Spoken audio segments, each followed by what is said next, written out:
রাত 2টো বাজে, হঠাৎ আপনার ঘুম ভেঙে গেল। আপনি ঘুম থেকে উঠে দেখছেন আপনার বুকটা খুব জোরে ধড়ফড় করছে।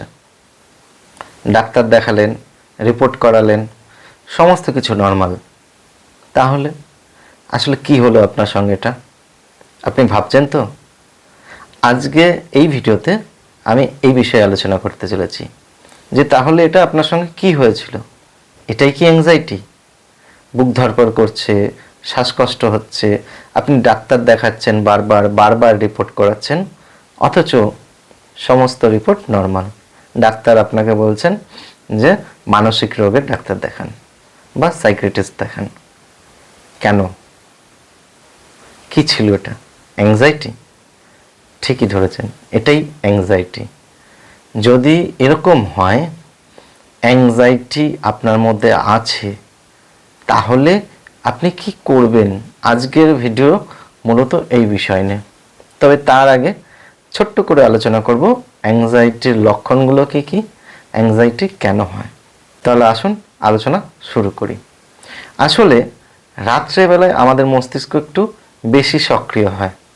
সারাদিন যে কাজের চাপে, ব্যস্ততার চাপে আপনার যে চিন্তাগুলো চাপা পড়েছিল, সেগুলো কি হয় রাত্রেবেলায় আস্তে আস্তে ওপরে উঠে আসে এবং তখন আমাদের ব্রেন কিন্তু আমাদের মধ্যে এক ধরনের সিগন্যাল পাঠায়। তখন এই সময় মস্তিষ্ক আমাদের হয় ফাইট মোডে যায়, নয়তো ফ্লাইট মোডে যায়। তখন কি হবে? তখন আপনার হার্টবিট বেড়ে যাবে, নয়তো শ্বাস প্রশ্বাস দ্রুত হবে, আপনারা দেখবেন মাথা ভারী হয়ে যাচ্ছে, বুক ভারী হয়ে যাচ্ছে, বা এমন হতে পারে হঠাৎ করে মনে হবে আপনার মাথা পুরো ব্ল্যাঙ্ক হয়ে গেল, খালি হয়ে গেল, কোনো কিছু অনুভব করতে পারছেন না। আপনার মনে হবে পাটা টলমল করছে, শ্বাসকষ্ট হচ্ছে, বুক ধড়ফড় করছে, মনে হচ্ছে বুকটা জ্বলছে। এরকম বিভিন্ন রকম সমস্যা কিন্তু দেখা দিতে পারে। গা থেকে ঘাম হতে পারে, আপনার গোটা শরীরে জ্বালাপোড়া করতে পারে। এগুলো কিন্তু অ্যাংজাইটির লক্ষণ। তবে একটা কথা মাথায় রাখবেন, যদি বুকের ব্যথার তীব্রতা অনেক বেশি হয় এবং আপনার হাত অবশ হয়ে আসে, তাহলে অবশ্যই কিন্তু ডাক্তারের পরামর্শ নেবেন। ডাক্তারের পরামর্শ ছাড়া কখনোই কিন্তু সমস্ত ব্যাপারটাকে অ্যাংজাইটি ধরে নেওয়াটাও কিন্তু ঠিক নয়।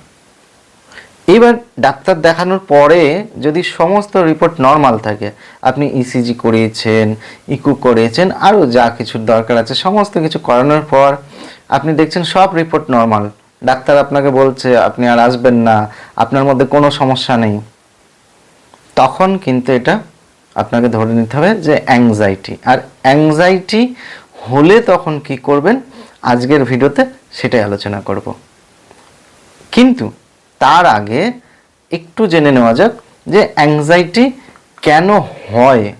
দেখুন, এটা হয় আসলে ধরুন আপনার মনের মধ্যে যদি অতিরিক্ত চিন্তা থাকে, অতিরিক্ত চিন্তা কোনো বিষয় নিয়ে যদি খুব চিন্তা করছেন, যে চিন্তাটার কারণ আপনি সমাধান করতে পারছেন না, এরকম চিন্তা যদি আপনার মাথায় থাকে তাহলে অ্যাংজাইটি আসতে পারে।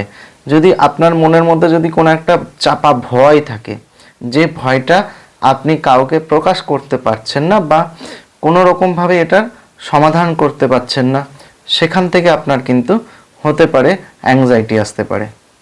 আপনার মধ্যে যদি কোনো চাপা আবেগ থাকে, সেটাও কিন্তু আপনার অ্যাংজাইটির কারণ হতে পারে।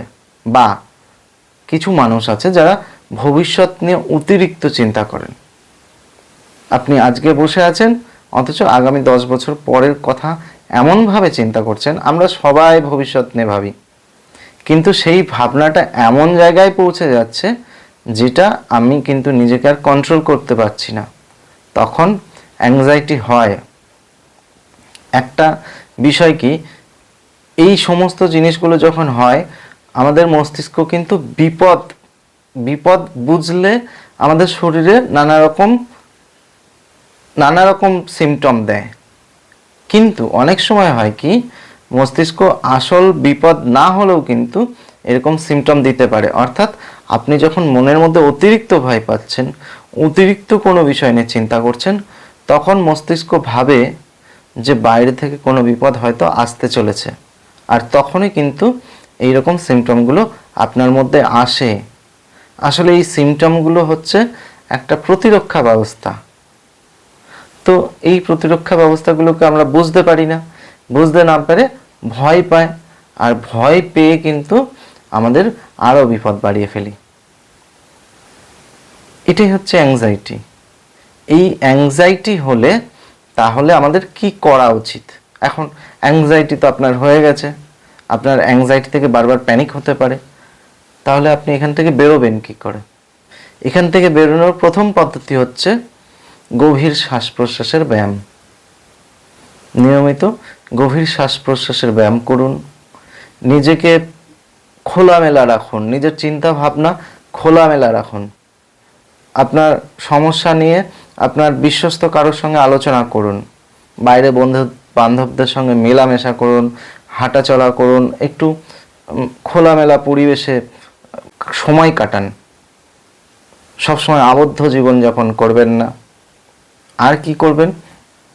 সেটা হচ্ছে নিয়মিত শরীরচর্চা করুন, বই যদি পড়তে ভালোবাসেন তাহলে বই পড়ুন, না হলে খবরের কাগজ পড়া অভ্যাস করুন, নিজের কাজের মধ্যে ডুবে থাকুন, এবং সবথেকে যেটা জরুরি সেটা হচ্ছে ঘুম।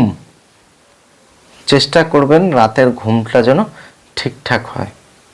যখন রাত্রে ঘুমোতে যাচ্ছেন তখন সমস্ত চিন্তা ভুলে ঘুমানোর চেষ্টা করুন।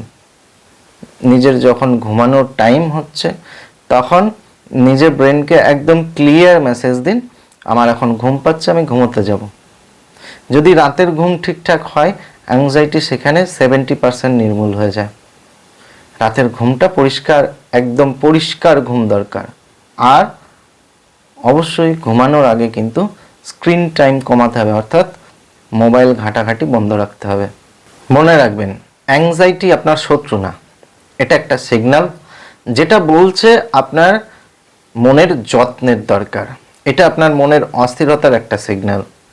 এই সিগন্যালকে কখনো শত্রু ভাববেন না, বরং এটাকে বোঝার চেষ্টা করুন। আর যদি এত কিছু করেও নিজেকে যদি সুস্থ করে না তুলতে পারেন, তাহলে অবশ্যই একজন পেশাদার মানুষের সাহায্য নিন, একজন প্রফেশনাল কাউন্সিলরের সাহায্য নিন, একজন সাইকিয়াট্রিস্টের সাহায্য নিন। দেখবেন অবশ্যই এখান থেকে ভালো হওয়া যায়। আজকের আলোচনা এ পর্যন্ত ছিল। আলোচনার শেষে একটা কথাই বলবো যে আপনাদের মধ্যে যদি কারোর এরকম সমস্যা থাকে তাহলে অবশ্যই ভিডিওর কমেন্ট বক্সে কমেন্ট করে জানাবেন। আর হ্যাঁ, এই ধরনের মানসিক স্বাস্থ্য নিয়ে যদি আলোচনা শুনতে চান তাহলে অবশ্যই আমার মনন ইউটিউব চ্যানেল সাবস্ক্রাইব করে নিন।